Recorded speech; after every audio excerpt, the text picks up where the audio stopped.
Hi, this is Dawn Shireen. Welcome to my podcast, Dancing with Bipolar Redu.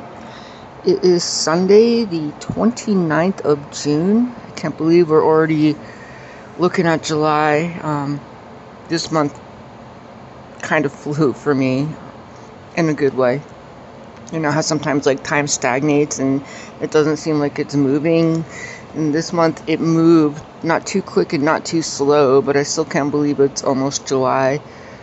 And it's hard to believe I only left Flagstaff in April, and I'm already feel like I'm fully settled in Rapid City. Like I'm found my space. I'm in my zone, so to speak, and I'm actually pretty happy. I'm trying to let the situational stuff just ride because what am I gonna do about it, right? It upsets me and it doesn't upset anybody else, and I report it, and it is what it is, right? And things will come to their own time and place when they are dealt with, and me festering about it in my own head isn't going to make it any better for me. So I just need to learn to accept the fact that people do things that they shouldn't do, and it doesn't affect me unless I allow it to, and I'm going to stop doing that because it's just an absolute waste of my energy to worry about what other people are doing. There's ways to control odor, and there's ways to help alleviate loud sounds, and I will do both of them and just live my own life and stop involving myself in places where it's kind of really none of my business. I had a meeting with my psychiatrist this week, kind of weird because the app told me that she wanted to meet with me, and I guess it's just something that the app does. But I mean, I did talk to her about, the sleeping issue because of the noise and the smell of the smoke that comes through my walls. And she really just wants me to kind of go the law route on it. And I think that's probably a pretty bad idea right now. While, I haven't even been here a full month. Legitimately, I'll be paying my second rent in July. So I don't think it's time for me to start making big waves like that. And people are being evicted out of here, and the manager's on it. I don't want her job, and I don't want her wrath. And, it's just gonna be chill about shit and just stop sometimes, right? It's not helping me, and it's not affecting anybody else. So it's time to just accept it and move on and just do me. I'm going to start playing my music, and I'm going to start doing things, and I'm going to start making not noise on purpose, but I'm going to start living and stop being like a mouse. And that'll probably make me feel a lot better about all the situations when I start being who I am, and, stop trying to be so polite to people who are not polite back. But I'm not going to be rude on purpose, and there's, what I mean? I'm just going to start living. I'm going to stop being all scared and mousy is the word that comes to mind, which is funny because there are mices in this building. Not anything like Flagstaff, but nonetheless, there are mices. I think that South Dakota state animal should be the mouse because holy guacamole, do they rule around the state or just around Rapid City. I don't know if it's a statewide thing, but they are around. If there's any way that you could put them on some kind of a mouse workforce to run power plants or something like that, my gosh, I mean, South Dakota would have no issue with power. Yeah, so things are good. I'm doing really well with the paper. I wrote an article this week that went kind of viral about one of the ladies who works in the Rush offices who won an ECHL award and also got promoted, which, nobody, I guess at the time, thought it was a big deal, but I combined it in my story about her winning an award and being the only woman to have won this award in the ECHL, and it went viral, and I'm so happy for her that everybody is learning about her. Sure, I'm happy I wrote this story, but it's never really about me, if I wanted to write stories about me, I could do that, and I've been choosing not to do that. Medium is waiting, and it'll be there when I decide that I want to write my stories about what happened to me. And I thought about it this weekend, and I attempted it kind of several times, and it's just not time yet. As you can tell, I still get like a little emotional, and I don't know if putting it on paper is the best idea to do yet. I mean, when it's time, God will tell me, and then I'll write the stories about what happened to me, and about the stalking and how I got out of it, and about the bitch at Horseshit Resort who intentionally tried to make me homeless. I'm convinced of that now. I'm convinced that that was her bottom line.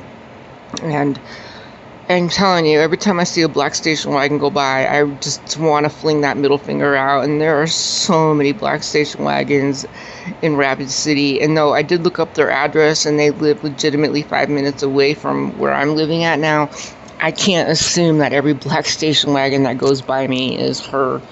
So I just have to like kind of maintain, I mean, people are starting to know who I am because of the paper, and I don't want to flip off the wrong person. That would be unfortunate all around. But I still have quite a bit of animosity towards her, which, maybe writing it out would heal that, or maybe it would just make it worse. But, we all have our own hell we have to get through, and what she did to me is eventually going to become a hell for her if she has any conscience whatsoever. I already know that she has no morals, but, conscience is something that you gain as you get older, and eventually someday something's going to happen, and she's not going to be the princess that she thinks she is anymore, and somebody's going to take her off her feet in a bad way, and she's going to reflect back on what she did here, and, and then again, there's always that life review when you die, where you have to feel the people's pain of what you've done to them, and that's why it's just better to forgive, and I just should really forgive her for being a total bitch, and move on. And I have moved on, and it's only occasionally, every time I see a black station wagon go by, that I think about what she did to me, and man, it's I have to learn. I have to, again, right? I should just learn. I could just give it up and just not let her rent any space in my head anymore. I mean, I am doing better than I was in Flagstaff. I'm doing better than I would have been working for somebody that I didn't like, right? I didn't like her from the minute I laid eyes on her. I already knew we were going to have some kind of a confrontational relationship. I just didn't know that she was going to intentionally try to make me homeless, to try to one-up me because she could, right? Little did she know that God had something better in store for me than her, and I'm living it, I honestly have nothing I can complain about. Things are good. But this is kind of what I want to talk about, because I went to a Pride festival this weekend unintentionally. I walk Rapid City every day, and wound up at Memorial Park, and the Pride festival was going on, and there were four churches. There might have actually been 5 churches represented there, but there were 4 for sure. And it's made me, I wrote an article about it, probably will get published. I tried to make it non-controversial and just newsworthy, right, with a little bit of my own thought involved in it, which is not what reporting is about. But it made me think about judging, right?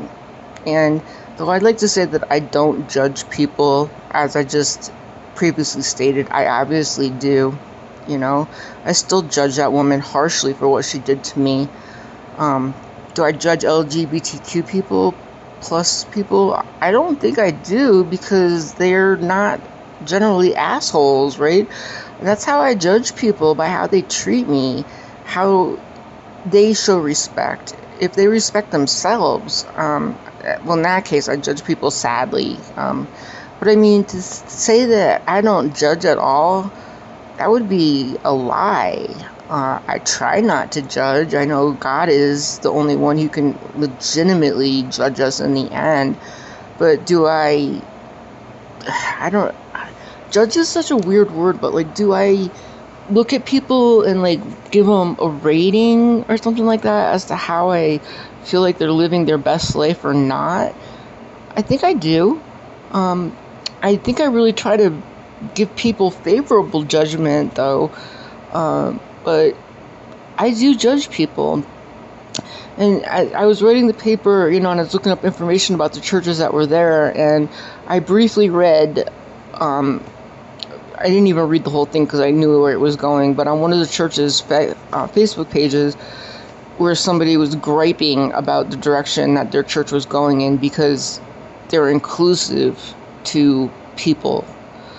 And it made me think so hard about Hope Cottage and how judgmental they were in a religious setting, and how we're not supposed to be judging and we're all Bible learned and all that stuff. And yet they were some of the most harshest judges of people I've ever met in my life. And so just reading that little post, a little bit of the post that I read, it made me really think about how I don't want to be, right?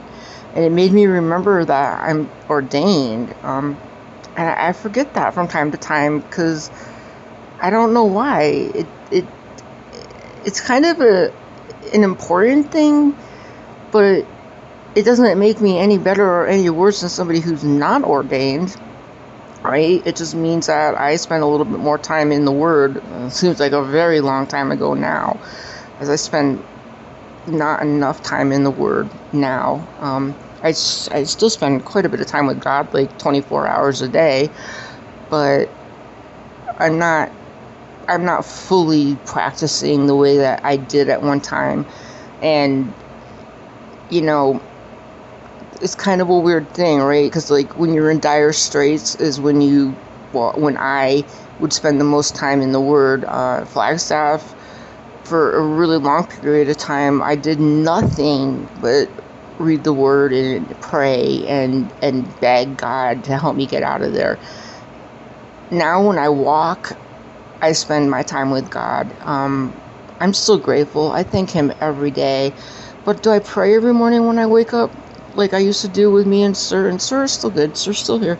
But I used to every morning with Sir and be like, time for prayers, and and I don't do that anymore. And I wonder if He misses that. I wonder if He remembers our little time with God and thank Him for the birds and all the stuff that was minimal at that time because I was being stalked, so I couldn't. I was grateful for my life, and I still am grateful for my life, but like all the things I have now, the freedom I have again, and the ability to talk to people, and the ability to write for a paper, oh my gosh, these are the things I dreamt of that I never thought would come to fruition, and here they are. And if it wasn't for God, it would have been all over, So yeah, I don't really know where I'm going with that, but it's like, I think I need to judge less. I need to be less in other people's business. That's not my business to be in. And I think I need to be a little bit more grateful. Even though I am so, so grateful, I there's always room for improvement, right? And yes, and I just got here and I'm still adjusting and all that. I feel like God placed me in a place that much adjustment wasn't needed because He knew I needed to start to shine and run with my life again, and He did that. And I would be nowhere without God. So I don't know if this is really where this was supposed to go, but it's being directed to go here. So I don't know if some of you all need to realize, like, you really do have what you need, and if you don't feel that you do, maybe you just need to talk to God a little bit more. Maybe you just need to be a little bit more connected with a source larger than yourself if you can't accept the God concept, which I understand is really hard for people to do, and I wouldn't judge you on that. But you do have to realize that there is something outside of yourself that is in command of this whole thing, because you and I can both admit that we are not in charge of how the universe runs. We're not even in charge of how our government runs, you know.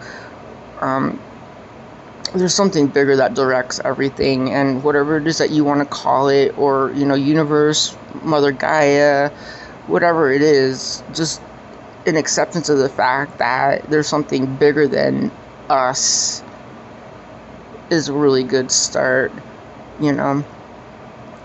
Gratitude is huge, and I never really understood what a big concept that was, but gratitude is huge, because if you can find one thing to be grateful for every day, it makes the other thing that you're ungrateful for so much less and almost insignificant when you realize that, you know, we didn't have to wake up this morning.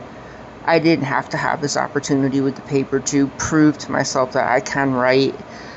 I didn't have to survive Flagstaff, right? I didn't have to survive Horseshit Creek Resort. I didn't have to survive her intentionally trying to make me homeless, but I did. And I'm grateful for that. And I mean, if I am an example to anybody out there that gratitude is a way to save your own life, I hope I can be. I hope I can be an example to somebody who's ready to just give up. Don't do that. Don't. There's always another corner that you can turn. There's always something else. That 1 minute, day, hour, week of shit is just that. You know, and believe me, I get it. It's hard. There was a suicide prevention tent at the Pride Festival, and you know, Christopher came up and I still can't not cry when I think about him and how, what a waste it was for him to take his own life, because he had so much to be grateful for, and issues too. And of course, you know, God, I wish he hadn't have died. But you know what? If he hadn't have died, Dancing with Bipolar never would have. There's just reasons why things have to happen. Am I grateful that he died? No, I'm not grateful that he died. I miss him every day.